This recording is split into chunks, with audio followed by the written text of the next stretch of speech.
I used to believe that a quiet life was a happy life, that if your husband didn't yell, cheat, or hit, you had everything you needed. For 18 years, I told myself that silence was peace, until I met silence's cruel cousin, emptiness.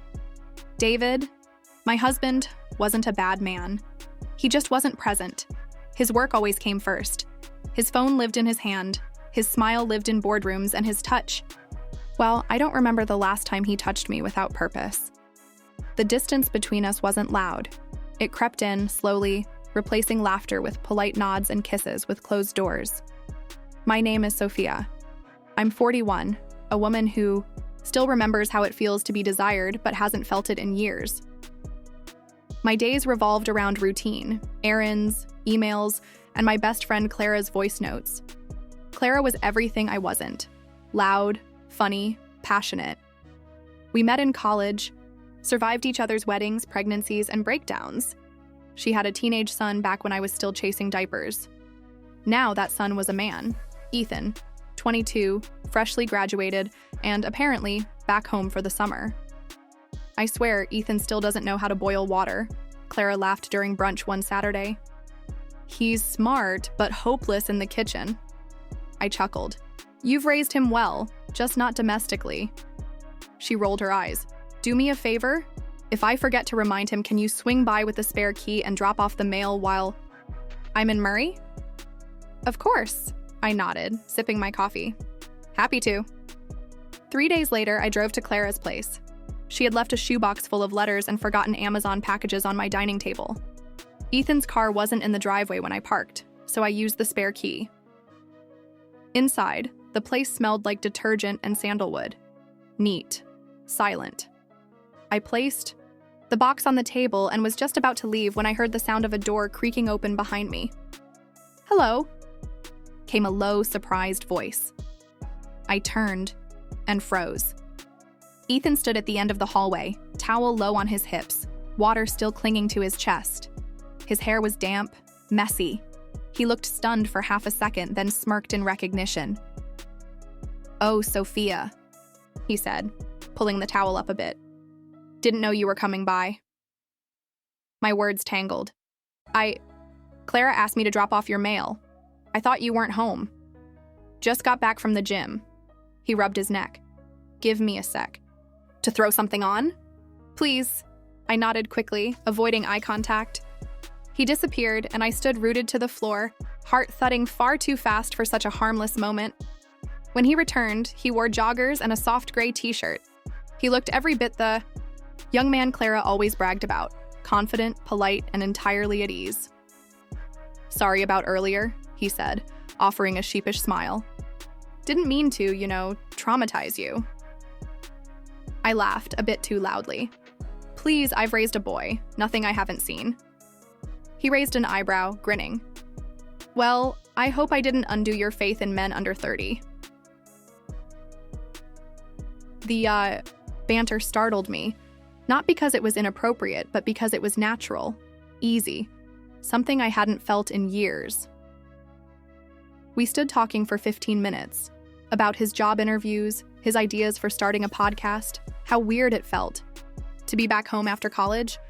His voice was steady, curious. It wasn't flirtation, not yet, but it was attention. And attention has a taste, once you've gone hungry long enough. When I left, he walked me to the car. Thanks again, he said, his eyes not drifting. Once. Let Mom know I'm alive. I smiled. I will. That night, David didn't ask how my day was. He didn't notice the dress I'd changed into, or the way I paused before getting into bed. He just plugged in his phone, rolled away, and disappeared into sleep. But I didn't sleep. I stared at the ceiling, playing the moment over again. The water on Ethan's skin, his easy laugh, the way he saw me, not as someone's wife or someone's friend, but as someone present. I told myself it was nothing, a strange coincidence, a harmless mistake. But deep down, I knew something had shifted, and it wasn't going back. I didn't intend to go back, not consciously. But days after the accidental encounter with Ethan, I found myself circling memories like an addict, remembering her first taste. His voice, the confidence. That moment, strangely innocent, yet charged with something I couldn't quite name. I hated how often it returned to me, unwelcome and thrilling. David remained unchanged, predictable. In his absence, we sat through dinners in silence, our words mechanical, our eyes never truly meeting. I tried briefly to bridge the gap. A new recipe, a new dress, a question about his work. Each attempt dissolved in a shrug or a glance at his phone. It wasn't anger I felt, just confirmation. I could disappear and he wouldn't notice until he needed clean socks. Clara sent a casual voice note one afternoon. Ethan's being a little moody. Maybe cabin fever? If you get a chance, swing by. He likes talking to you, you know? I hesitated, finger hovering over the play button again. Then I grabbed my keys. The second visit wasn't planned. I told myself it was just to drop off Clara's forgotten cardigan. Nothing more. When Ethan opened the door, he looked surprised, but only for a second. "Sophia," he said, stepping back to let me in, "you're really starting to make this a habit." "I found this," I said, holding up the cardigan. "Thought Clara might miss it." He smiled. "She won't, but I'm glad you came." This time, he offered coffee. We sat across from each other in the small living room, sunlight spilling between the blinds. The conversation drifted easily, from books to music to the chaos of adulthood. He was thoughtful, more mature than I remembered.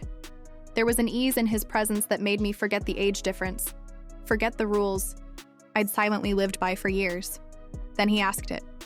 "Are you happy, Sophia?" The question came so gently, so casually, that I nearly missed its weight. My throat tightened. I sipped my coffee and gave the only answer I could. "I'm comfortable." Ethan studied me, then nodded slowly. "That's not the same thing, is it?" I didn't respond. He didn't push. The next time I saw him was 3 days later. My car had stalled just 2 blocks from his apartment. I didn't want to call David.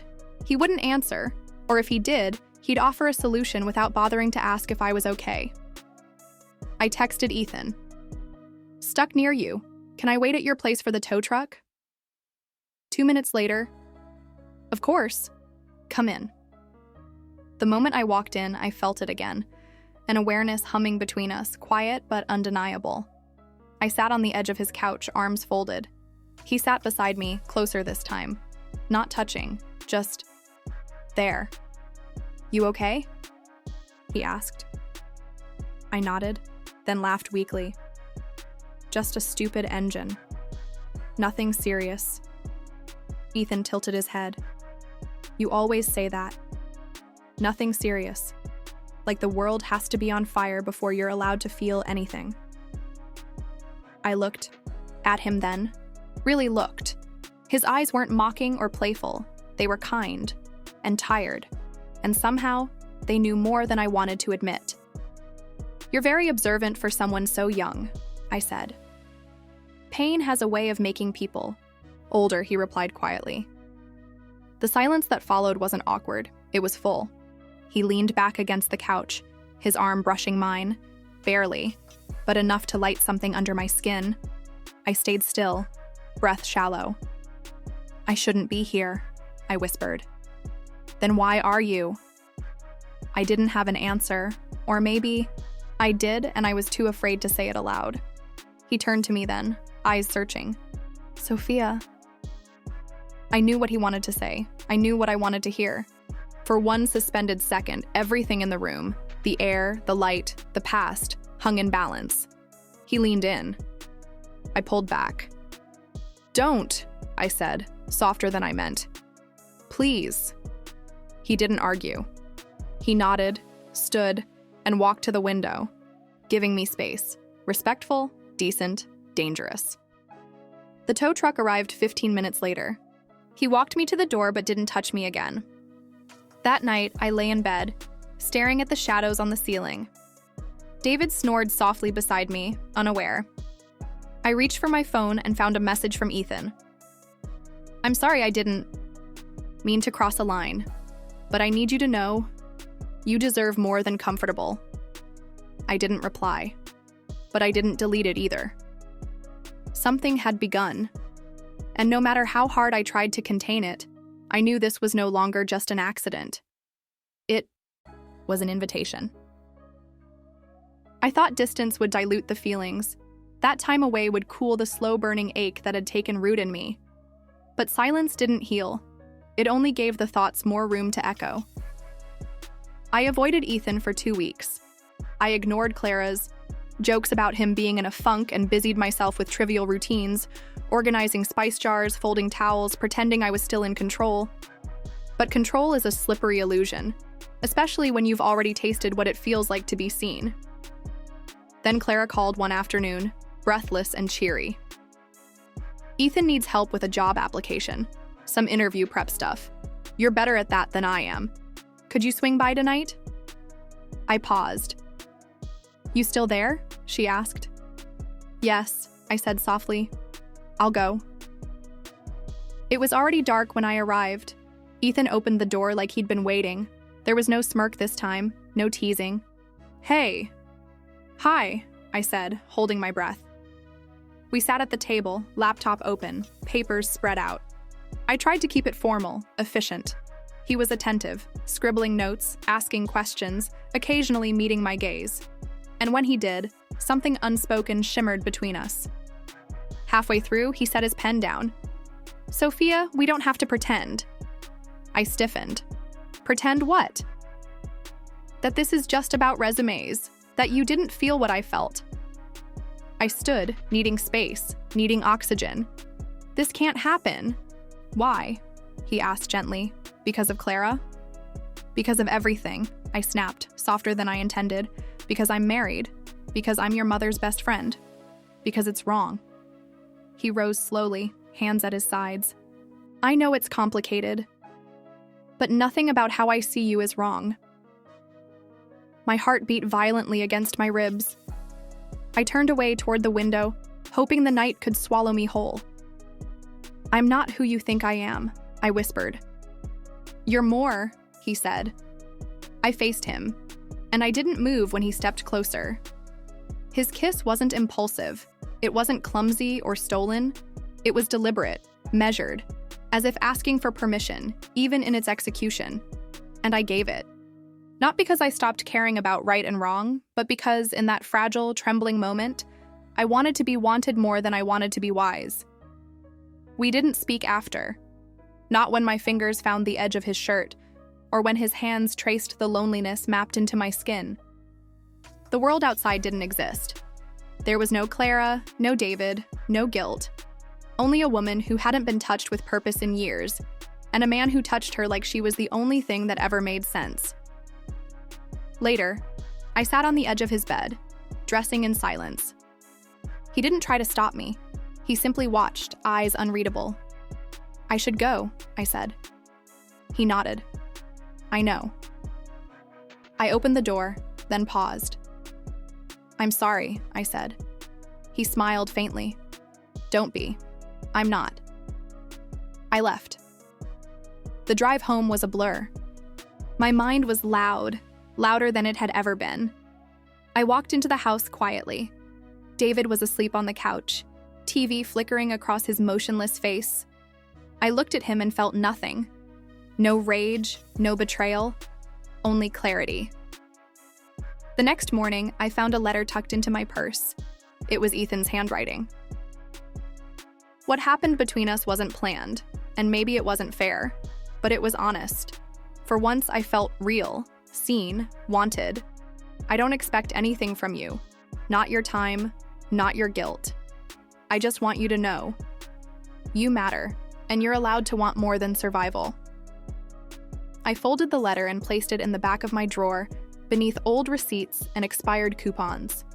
I never responded. I never saw him again. Weeks passed. Clara returned from her trip. Life resumed its rhythm. She never suspected. But I changed. One night, as David droned on about another client meeting, I interrupted him for the first time in years.